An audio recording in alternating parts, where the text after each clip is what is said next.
Back. Today we're going to talk a little bit about health in a little bit different light. Maybe you didn't think about it in this light, but we're going to talk a little bit about how a chemical imbalance is caused by when a calorie is not a calorie. Okay, and this will relate to chemical stress. Those chemical stresses over time do cause subluxation patterns, which we've talked about, but that is where we have nerve interferences, which is causing pain. Okay, so this right here, when a calorie is not a calorie, there's three different instances. Okay, first instance is when we're talking a little bit about high fructose corn syrup.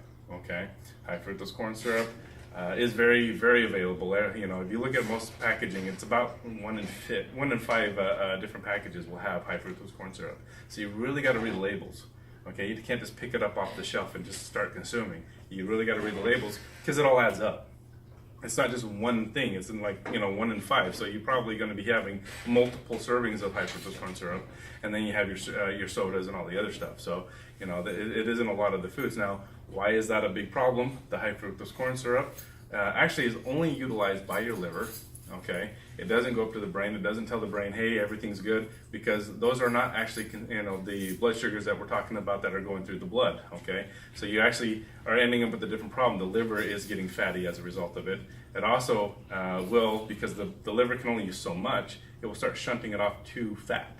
Okay, so it's not something that's going to give you that immediate energy that you require right now.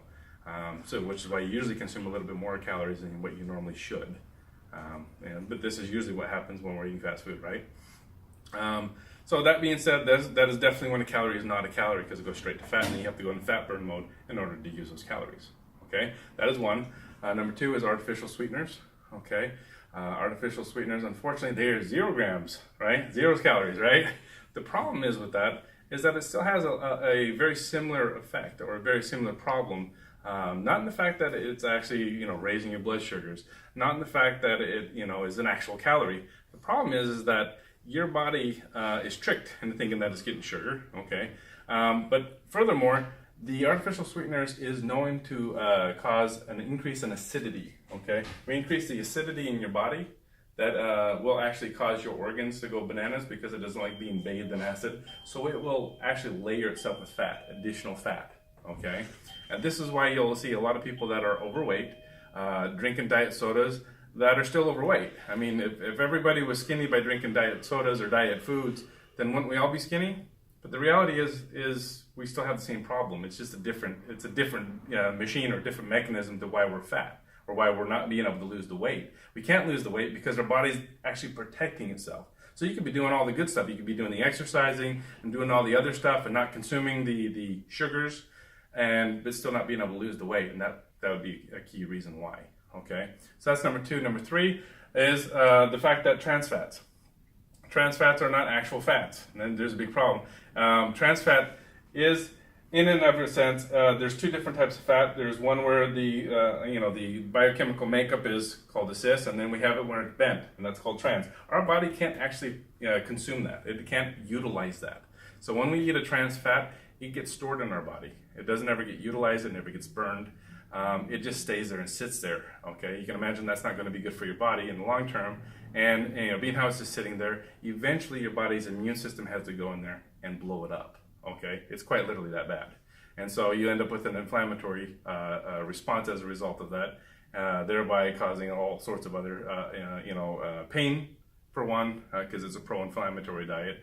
And when we're talking about people that have a lot of pain, a lot of chronic pain, that's a key reason why you're having so much pain, is that you do have a pro-inflammatory diet, plus you have a high stress life, plus you have a repetitive job, you know, all three of those things, and you definitely need a chiropractor. So, you know, all three of those things being said, these three things are a reason why we'll end up with a chemical imbalance, and we'll end up causing stuff like subluxations, which is, again, the body's response to having that much stress on there. And so we end up with the nerve not actually functioning at 100%.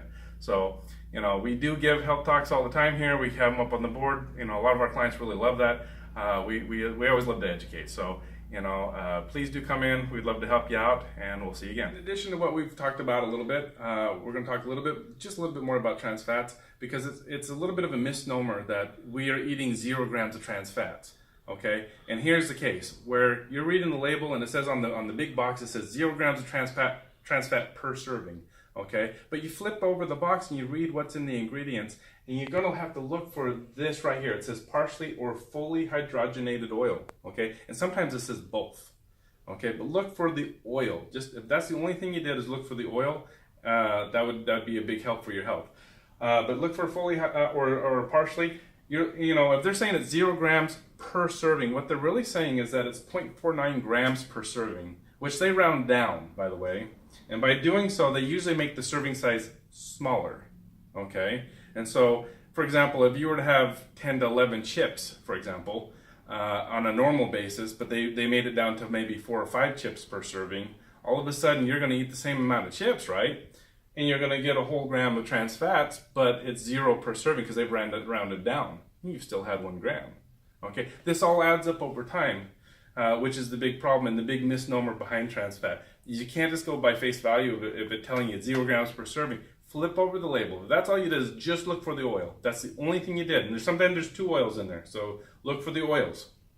Okay, but if it says fully and or partially hydrogenated fat, just go ahead and put that back, or very, very rarely reserve that for special occasions. Okay, guys? Thank you.